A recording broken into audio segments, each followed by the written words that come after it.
our lives, there's going to be something bad that's going to go down. And I'm pretty sure that all of you are old enough for something like that to have happened by now. Why this happens, we don't really know. Some of the greatest theologians out there debate why these things happen. But as J-Rock said last week, there's nothing you can do, but what you do is all that matters. And when these things happen, God is going to call on you to do something. Sometimes obeying God's call to do something isn't just about obedience to Him, but about learning something that you're going to need to prosper. I want to talk to you guys tonight about various points from the life of David. And all of these are going to come out of the first and second book of Samuel. It's fairly early on in the Bible if you're looking for it at any time. To give you some background, David is considered the greatest king that Israel ever had. He is called a man who is after God's own heart. David is the psalmist. He wrote most of the book of Psalms. And he is the one person in the Bible who is most in tune not only with what God wanted for him, but what God wanted for the entire Jewish nation. But David is not the first king of Israel. The first king of Israel was actually a man named Saul. This is an actual picture. I found this. Just kidding. The man in the robes there is Samuel. Samuel is the prophet. Now the thing about the prophet is essentially God's voice. When Samuel speaks, it's as if God himself is speaking.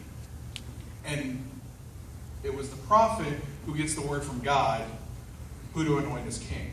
And so what Samuel does is he gets the word, you're going to anoint Saul, and he fills up his flask. Some things say it's a horn, like they use a sheep or a ram's horn. Fill it with oil, and then they pour it over the head. And there's a lot of reasons why that happens. But basically, this is how you became a king in ancient Israel. Saul's pretty much what you would expect from a king. He was tall, he was handsome, he was a good military leader, and he's everything they could ask for until he stopped being those things. Saul eventually began to attribute his successes not to himself, or not to God, but to himself. And of course, this began to anger God. He began to be disobedient towards God. And he even started displaying behaviors that some people today would diagnose as like paranoia or schizophrenia. I mean, he really goes off the deep end. Because of Saul's disobedience, God rejects him. And God tells the prophet Samuel that he even regrets appointing Saul. He says, I'm kicking Saul out. And Samuel he confronts Saul in chapter 15. And Samuel said to him, the Lord has torn the kingdom of Israel from you today and has given it to someone else, one who is better to you.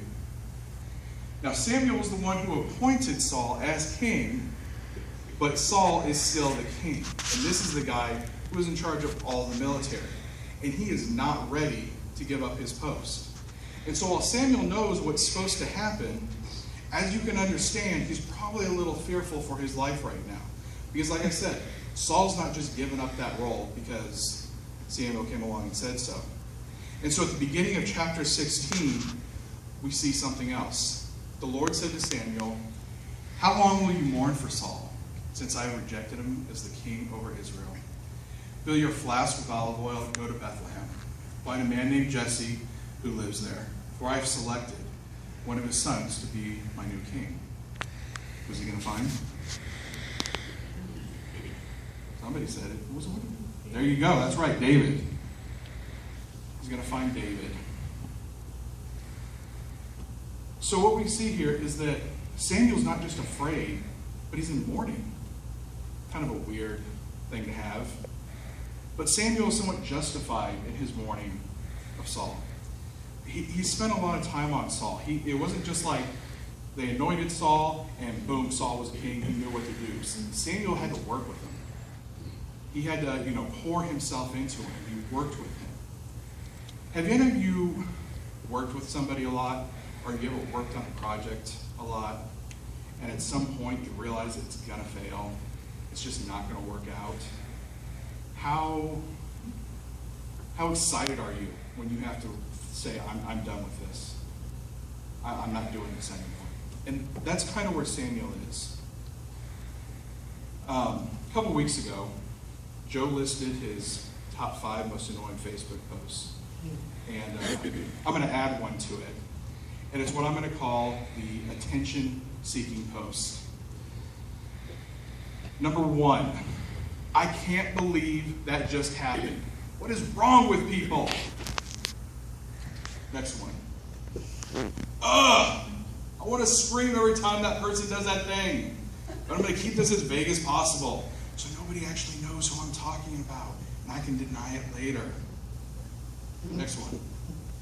I'm so sick of Facebook, I'm done. Hit up my cell if you need me. Seriously, you're telling Facebook that you're done with Facebook? And then what do we see? A week later, they're right back on Facebook.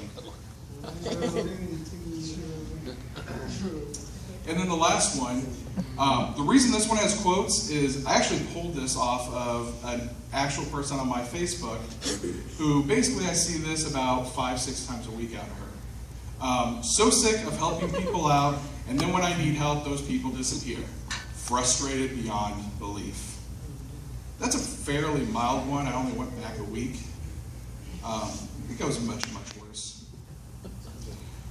Honestly, who are you helping with these posts?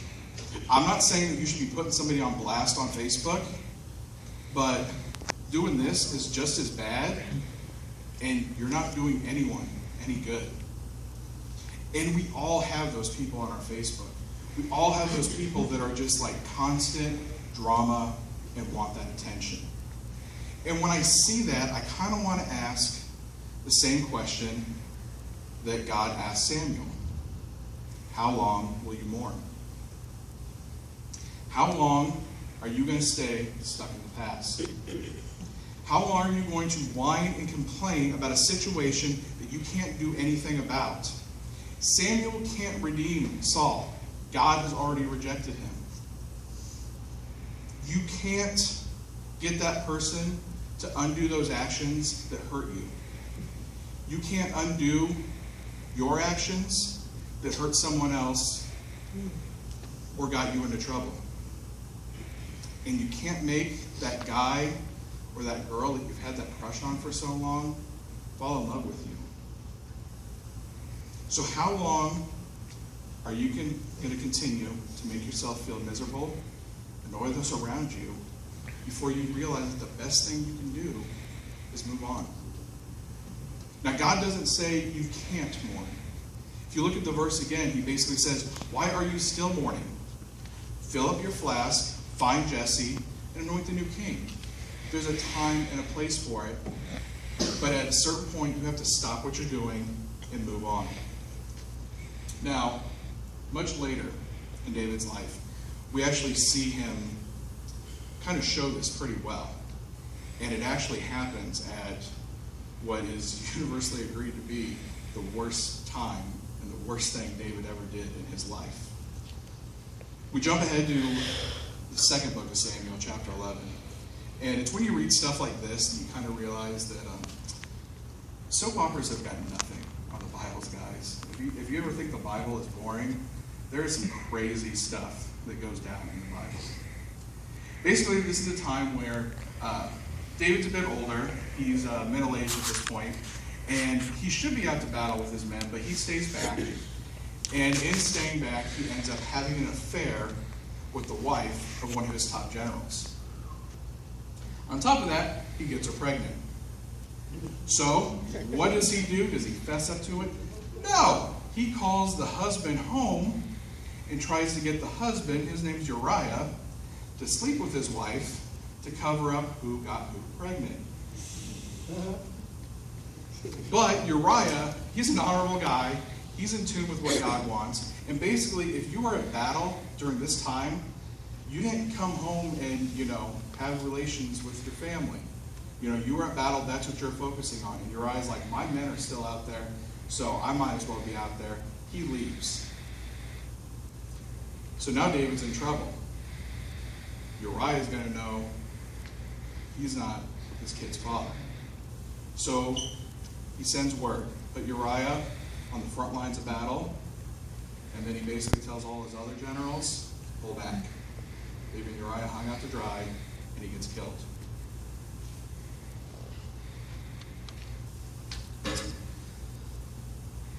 Now,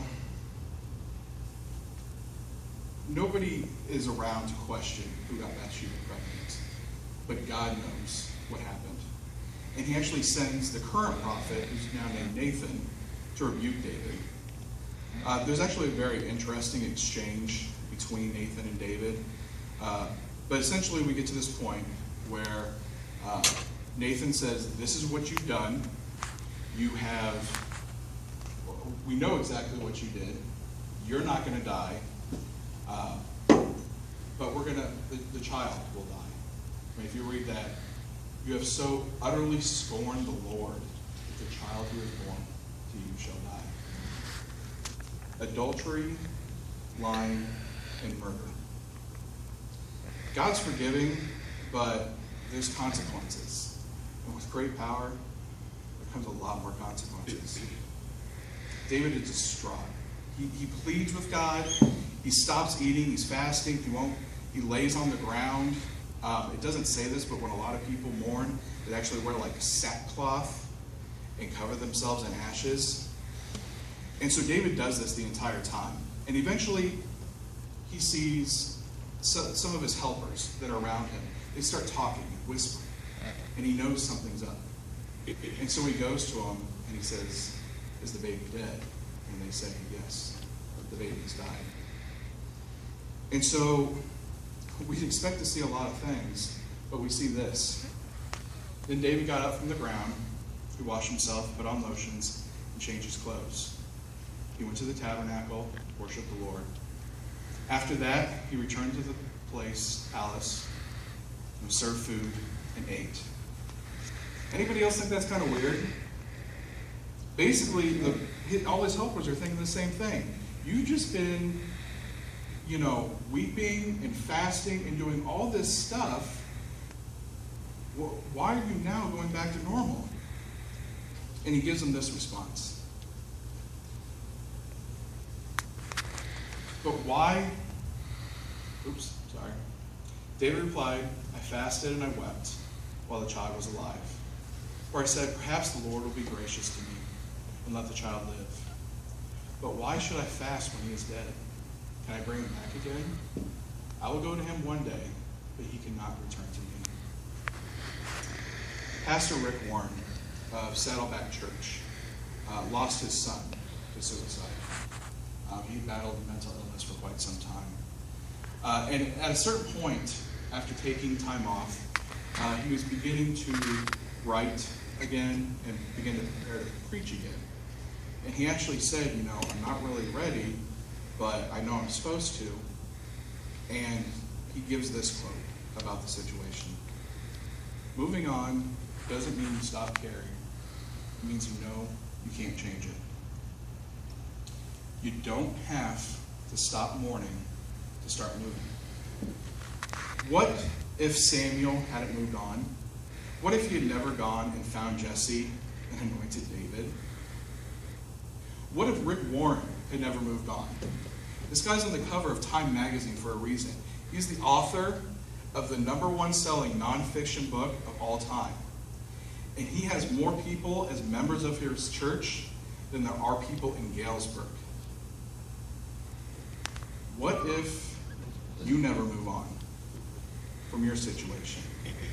I'm not saying that you're going to have the same impact in life as David did or that Rick Warren does, but it doesn't mean that it's any less important to God.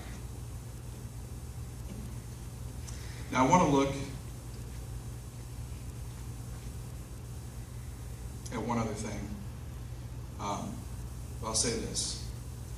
If you continue to stay stuck in what was or what could have been, you'll miss what is, and you'll never get to see what can be. It's one other story in David's life I want to look at. Now, this is a point when he's running from Saul. He's probably, I guess, in his 20s. Saul knows that he's supposed to be the next king. Okay, this is the middle of everything we've talked about so far. And since Saul knows he's supposed to be the king, well, what are you going to do? Well, you got to kill the guy. You got to try and take the job, right? That's how you rolled back then. And you can read it. They basically go back to their town of Ziklag. You guys all need to memorize that. It's going to be on the test later.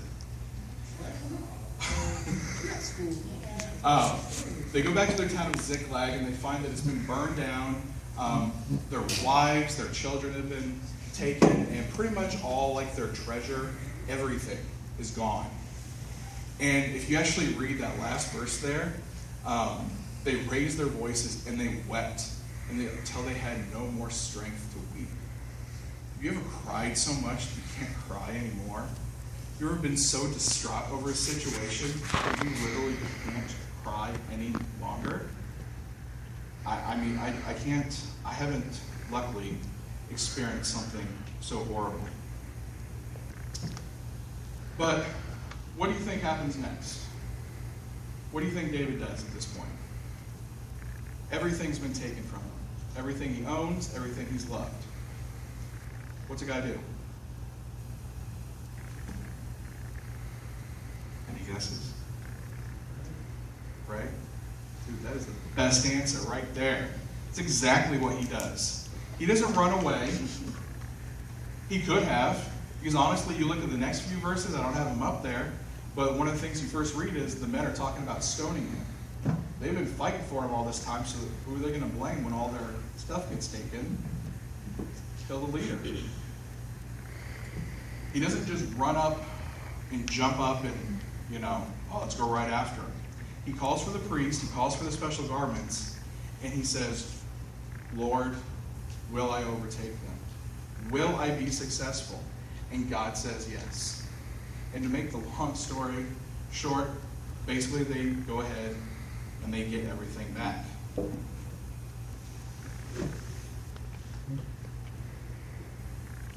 Sometimes in life, God is going to say that you need to move on. But sometimes God is going to say, you're going to have to fight for this one. When God gives you something that you truly want, that truly belongs to you, no one can take that away. Now you might be thinking, if they're just going to get it back, well, why didn't God just, keep the Amalekites from going in? Sometimes God needs to show you his redeeming power. And sometimes he wants you to show your obedience, and sometimes you have something to learn. Most of you probably know Jim Carrey. You got that? There you go. I love Jim Carrey. I really do. Jim Carrey grew up in Canada, and for a long time he was homeless. He and his family were actually janitors, and they would live out of their car. But he knew from a very early age what he wanted to do. And so at one point in his life, he actually wrote a check to himself for $10 million for acting services rendered, saying that one day he would, start a movie and get paid $10 million, and then he could cash that check to himself. It was a goal. Now, he didn't become a millionaire just by writing that check. That's not how it works. After years of hard work, eventually he made the movie Dumber and Dumber. You guys know that one? And sure enough, guess what amount he was able to command for that role? $10 million. If you stop when things get hard or when problems arise, you're never going to get to experience your greatest victories. Jim Carrey had to go through 12 bad movies over like 10 years before he had a hit movie. And then it was another 2 movies before he actually accomplished that goal that he had set all those years earlier. When David went out after those men, he took 600 men with him. 200 of them quit because the journey was so hard. The land was so barren, they didn't have the food. They gave up on all their hopes and dreams. But had they gone just a little bit further, they would have gotten everything that was theirs.